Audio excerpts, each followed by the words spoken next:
Bonjour ou bonsoir, comme vous voulez. Je vais ce soir vous parler de la blessure de l'abandon et de la trahison.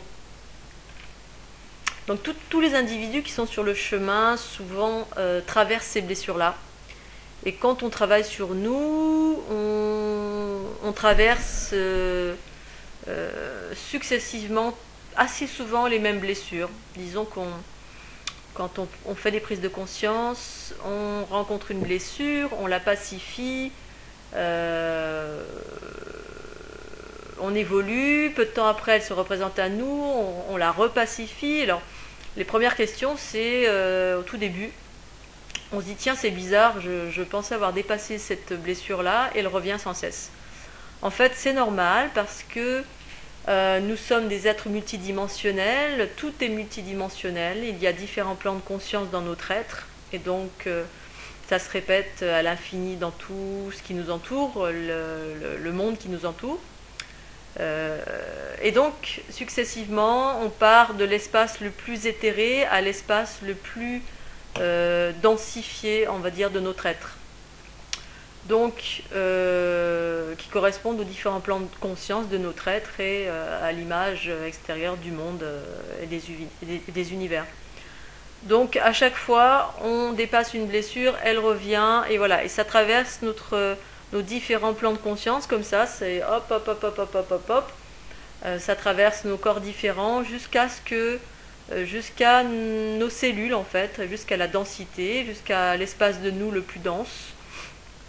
Et c'est toujours très intéressant de voir comment ça fonctionne. C'est comme une prise de conscience qu'on fait, et puis parfois, donc on le fait avec notre sphère mentale, ensuite on le fait avec un autre corps, astral, éthérique, spirituel, physique, bon bref, on a plusieurs couches,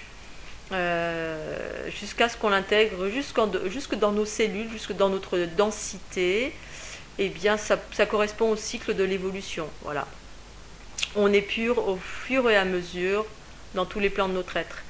Et donc en ce qui me concerne, la blessure de l'abandon est venue à plusieurs reprises bien évidemment. Donc au tout début c'est un peu vaste, on ne sait pas trop, enfin c'est flou, voilà. On a une version, un volet, ensuite on en a un autre, et ensuite un autre, ça ne s'arrête jamais, on intègre, on pacifie, on transmute dans tous les plans.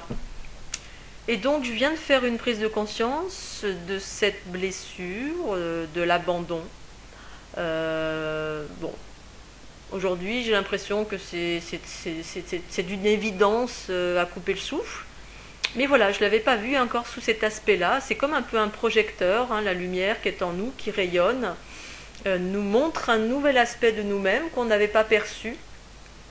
Et ça se traduit sur plusieurs dimensions en même temps. C'est complètement dingue, mais en même temps c'est normal, voilà, on est sur plusieurs plans. Donc merci à Erwan qui m'a mis en face de ça hier soir, même si moi je l'avais perçu toute seule, mais du point de vue de mon ego, je l'avais mis de côté en me disant non, non, mais ça c'est bon, je l'ai déjà passé, voilà. Je suis montée sur mon piédestal, comme je le fais souvent. Et puis tout d'un coup, hop, quelqu'un va me ramener en face de ça, gentiment, ou pas gentiment, en général c'est gentiment. Et voilà, j'ai fait une prise de conscience. Et donc, pour moi, l'abandon, en tout cas, j'ai commencé à le vivre très très fort il y a quelques années de cela. Ça s'est traduit par des grosses crises émotionnelles qui me ramenaient à l'abandon de la mère. Voilà. Maman, pourquoi tu m'as abandonnée? Au début, c'était ça. Donc, c'était très difficile. Je ne savais pas d'où ça venait, quand, comment, pourquoi. Et puis, au fil du temps, voilà, j'ai appris qu'il y avait... j'ai appris tout ce que c'était Enfin, j'ai compris surtout, appris et compris, intégré, ce qu'était le principe archétypal de la source originelle de toute chose, qui est empreinte de deux grands principes père-mère. Voilà. Les deux polarités. Ces polarités se sont séparées, ce qui a induit le cycle dans lequel on a évolué depuis que la Terre est Terre, dans cette réalité duelle, qui est une réalité dans la réalité. une réalité inversée ou séparée, je dirais plutôt. Et donc, moi, c'était l'abandon de la mère. Voilà. Et ensuite, récemment, j'ai vécu la trahison. Ça, c'est une blessure assez récente, enfin, que j'intègre depuis peu, qui, à mon avis, existe depuis toujours. Mais voilà, le temps que ça traverse toutes les couches pour arriver à ma conscience élargie, que je comprenne quand, comment, pourquoi, d'où ça vient. Et on remonte le fil comme ça petit à petit, ou alors on le descend, peu importe, ou alors c'est une spirale. Et au fur et à mesure qu'on rencontre les cristallisations, hop, on éclaire une blessure, ensuite une autre et une autre et une autre, jusqu'à ce qu'on touche la source de la blessure originelle. Voilà. Dans toutes les vies, on a répété ces blessures-là jusqu'à ce qu'on en prenne conscience d'une façon plus large, jusque dans la densité, en quelque sorte, pour qu'un jour, on parvienne à l'unification, une fois que toutes ces blessures ont été perçues, intégrées, pacifiées, jusqu'à arriver au noyau dur à l'intérieur qui nous permet d'arriver à l'unification. On unifie tous les espaces de notre être, toutes nos ombres, toutes nos blessures, on les unifie pour unifier nos polarités. Donc ça nécessite de passer par tous les espaces de notre être. Et donc la trahison, plus récemment, je l'ai vécue à travers le contact du masculin. Le masculin m'a trahi. Voilà, donc ce qui se caractérisait chez moi avec un comportement de méfiance, de je ne peux pas faire confiance, le masculin trahit, le masculin ment, le masculin est fourbe. Donc voilà. Et puis, j'ai eu un nouveau volet hier soir où toutes ces blessures en fait se résument à tout simplement mon masculin et mon féminin intérieur, comme d'habitude. Quand je criais maman au secours, pourquoi tu m'as abandonnée, c'était Christelle qui criait, voilà. Et je ne savais pas très bien comment pacifier. Donc je pacifiais à ma façon. Donc ça c'était il y a, on va dire, 8-9 ans en arrière. Et alors qu'en fait, aujourd'hui, je comprends que le fameux maman, tu m'as abandonné, c'était tout simplement mon masculin intérieur qui hurlait cette blessure à mon féminin intérieur. Donc c'était le petit garçon en moi qui disait à la maman en moi, pourquoi tu m'as abandonné? Et donc voilà, donc ça, merci, enfin j'en suis quasiment certaine, merci Anton Parks, puisque voilà, ces messages, son dernier message dans le livre de Nuria, m'a ouvert cette fenêtre qui venait tout simplement confirmer toutes les visions, tout ce que j'ai pu vivre jusqu'alors, puisque j'ai pourtant eu pas mal de visions, notamment une, enfin pas vision, mais j'ai revécu des vies du passé, notamment une au Moyen-Âge, où je me suis vue dans le rôle d'une maman du Moyen-Âge, avec un enfant qui était à mon sein. Et cet enfant,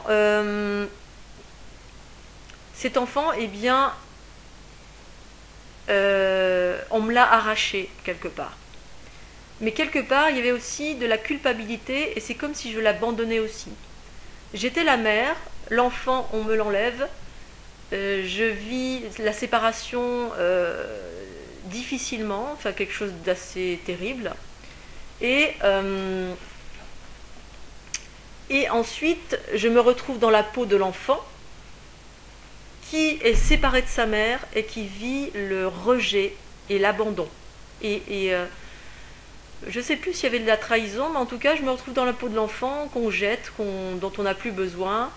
Et je sens les deux en même temps. Je suis la mère qui abandonne, mais qui en même temps sent un sentiment terrible parce que c'est pas vraiment voulu. Voilà, il y a quelque chose qui fait qu'elle n'a pas le choix. Et je me retrouve l'instant d'après dans la peau de l'enfant qui vit cet abandon, et c'est encore plus terrible. Voilà, il est séparé dans sa chair, c'est un bambin. Et j'ai vécu plusieurs choses comme ça en lien avec ça. Bon. Et au final, le livre de Nouria parle de l'abandon d'un enfant. Il y a le débat haute. C'est une maman qui l'abandonne. Et j'imagine que quand on se sent abandonné, eh bien, c'est affreux et peut-être on sent du ressentiment, c'est une évidence. Et peut-être que la maman vit aussi quelque chose de terrible. J'abandonne ma progéniture, c'est très dur, mais je suis obligée de le faire pour une raison X. Dans le livre, c'est mon enfant a des pouvoirs immenses, il ne sait pas les contrôler, c'est un danger pour moi, pour ma vie et pour mes autres enfants. Puisque Nouria, dans le livre, a 3 autres enfants, ou 4, qui sont beaucoup plus inoffensifs. Voilà. Donc il y a toujours une raison à tout, et on fait des bêtises à travers ces différentes raisons. Il y a une séparation. La première séparation également, c'est à travers l'image, l'histoire de Pisté et Éam, où une fois encore, c'est la femme qui quitte le vaisseau dans lequel elle est en synchronisation avec son époux. Et donc, en quittant le vaisseau, elle abandonne inconsciemment, elle ne se rend pas compte qu'elle abandonne et qu'elle abandonne son époux, qui reste figé dans l'éternité, sans sa contrepartie. Donc, il y a une notion d'abandon de l'époux, de la femme envers le masculin. Donc, pour faire très court, ces images-là m'ont replongé dans mon féminin et dans mon masculin, tout simplement pour me dire, tiens, voilà, c'est mon masculin en moi aussi, ces derniers temps, et même depuis quelques années, qui parle à mon féminin et qui lui dit, mais tu m'as abandonné. L'épouse a abandonné son mari et l'enfant a été abandonné par sa mère. C'est mon masculin intérieur qui hurle ça à mon féminin intérieur. Waouh! Donc un nouveau volet qui nécessite une pacification en moi, qui nécessite de demander pardon à mon masculin intérieur. En fait, le féminin en moi doit demander pardon à mon féminin, à mon masculin intérieur. Et ça, c'est un truc que j'avais jamais fait. J'ai demandé pardon à différents espaces de mon être, à toutes les blessures que j'ai pu rencontrer, mais jamais de cette façon-là. J'ai jamais. J'en arrive aujourd'hui maintenant à. Voilà, je suis devant ça et c'est moi avec moi. Mes polarités, et j'ai conscience des polarités, l'unification, tout ça, mais voilà. Aujourd'hui, j'ai eu envie de. Même pas qu'aujourd'hui, depuis 2 jours, je sens cette unification et du coup, j'ai fait cette unification en moi et ça m'a ouvert les yeux grâce à Erwan sur autre chose. Demander pardon au masculin. Demander pardon à mon masculin intérieur. Donc la femme en moi demande pardon. Et de là, quand on demande ce pardon, eh bien, on crée de l'unification, de la paix, bien sûr. On s'unit.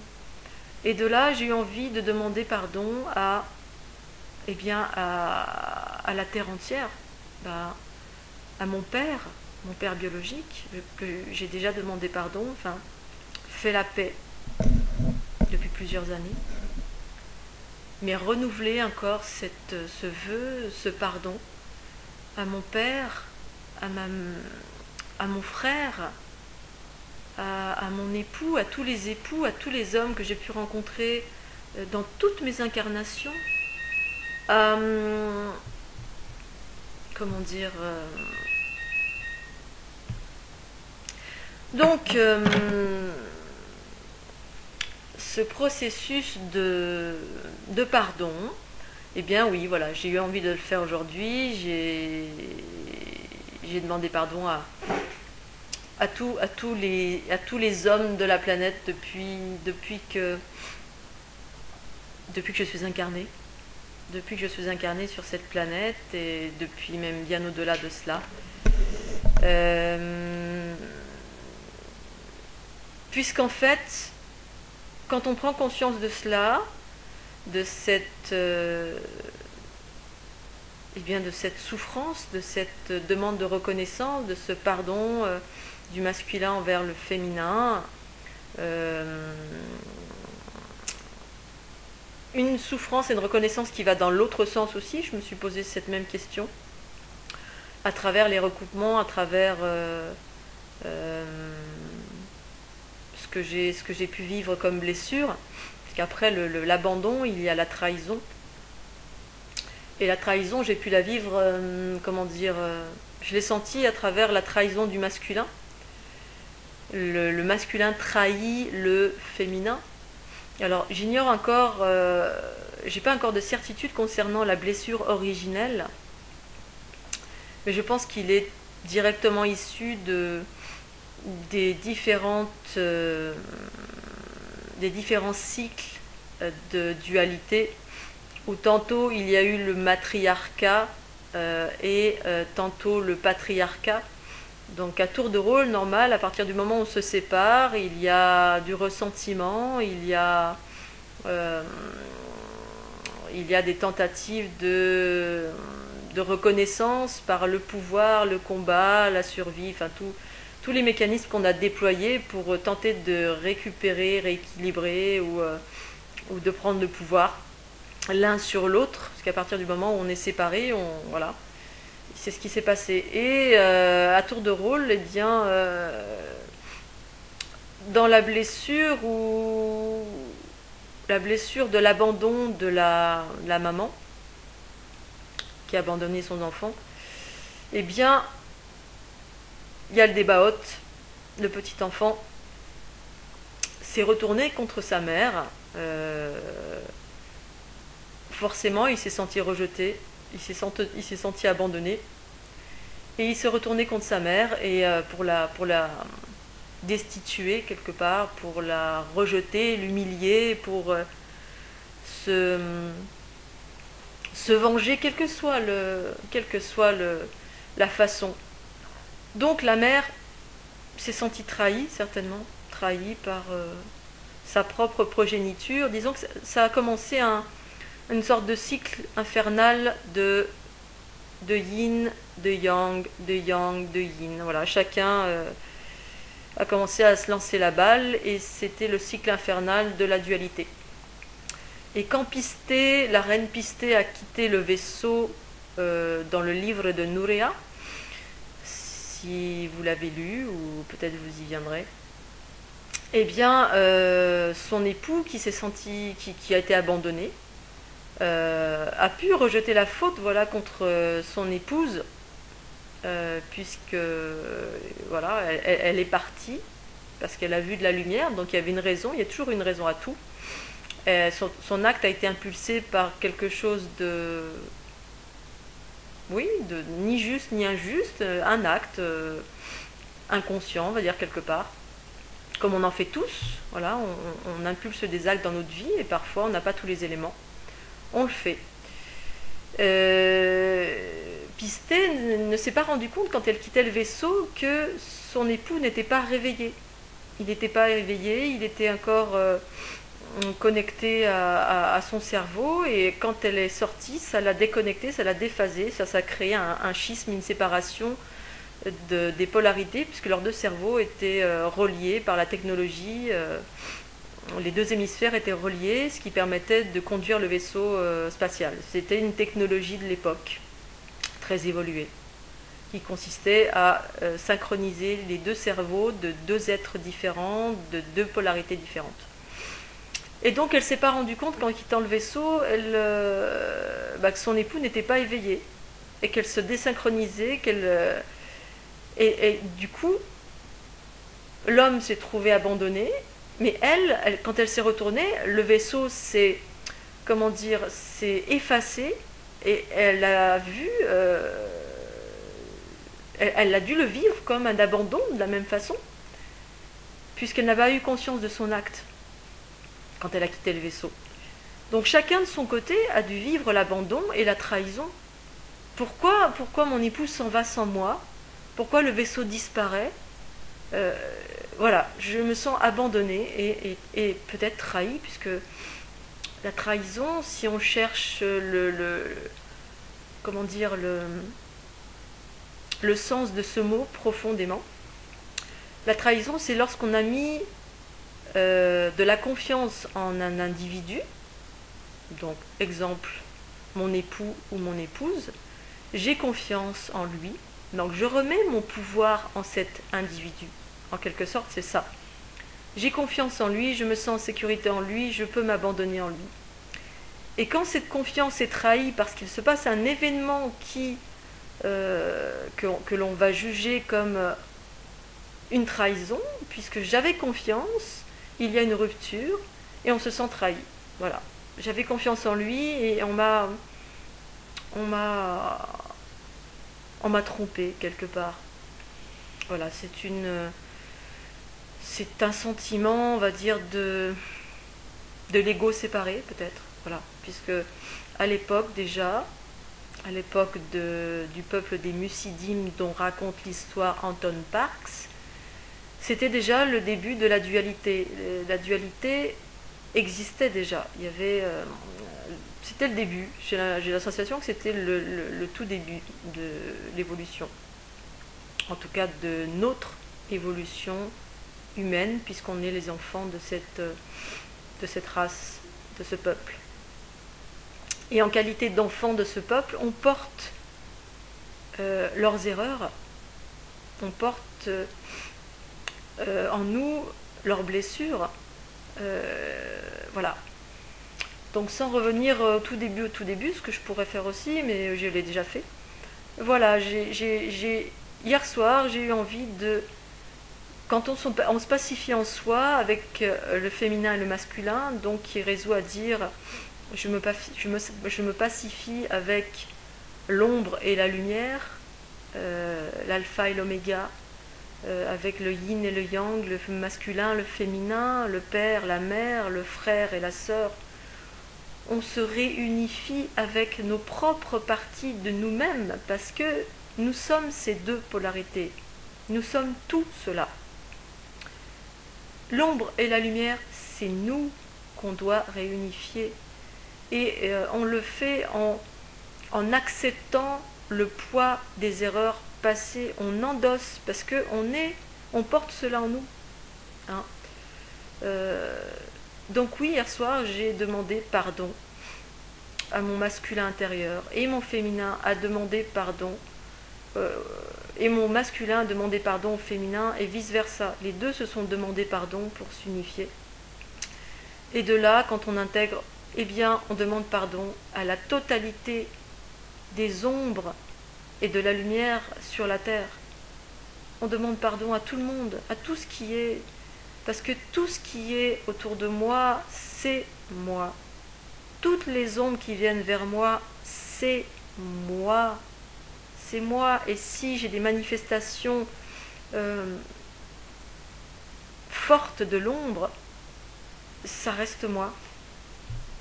Ça reste moi, c'est que j'ai certainement pas compris quelque chose. Et je dois me pacifier avec cet espace de moi, puisqu'on est tous reliés, véritablement. Je ferai une vidéo à ce sujet pour expliquer comment on est reliés. C'est tout à fait explicable d'un point de vue spirituel et d'un point de vue scientifique. Voilà, c'est clairement, j'ai clairement identifié tout ça. Enfin, personnellement, voilà. C'est ma vision, c'est mes ressentis, c'est mes découvertes. À l'intérieur comme à l'extérieur, puisqu'en fait, tout est le reflet de l'autre. Donc voilà, je voulais expliquer ça et je vais faire une autre vidéo pour donner tous les recoupements que j'ai pu faire avec le livre d'Anton Parks et dissocier mes recherches des siennes, mais j'ai pas envie de les dissocier, je vais plutôt faire des recoupements. Voilà, ça c'est plutôt mon mot. Dissocier, ça vient de quelqu'un d'autre. Et voilà, faire les recoupements, puisqu'en fait, on est tous enclins à faire des recoupements les uns avec les autres à travers les rencontres que l'on fait. Car tout ce qui est à l'extérieur de nous, entre guillemets, parce qu'il n'y a pas d'extérieur d'intérieur, ce sont des reflets de nous-mêmes et tout ce qui vient vers nous nous apprend quelque chose sur nous-mêmes et vice-versa. Voilà, donc c'était la vidéo sur la pacification du masculin avec le féminin. Donc féminin sacré, masculin sacré, ce qui entraîne tout le reste. Voilà, je vais faire une autre vidéo sur la suite. Et je vous remercie de votre attention. Voilà, je vous fais des gros bisous et je vous dis à tout de suite.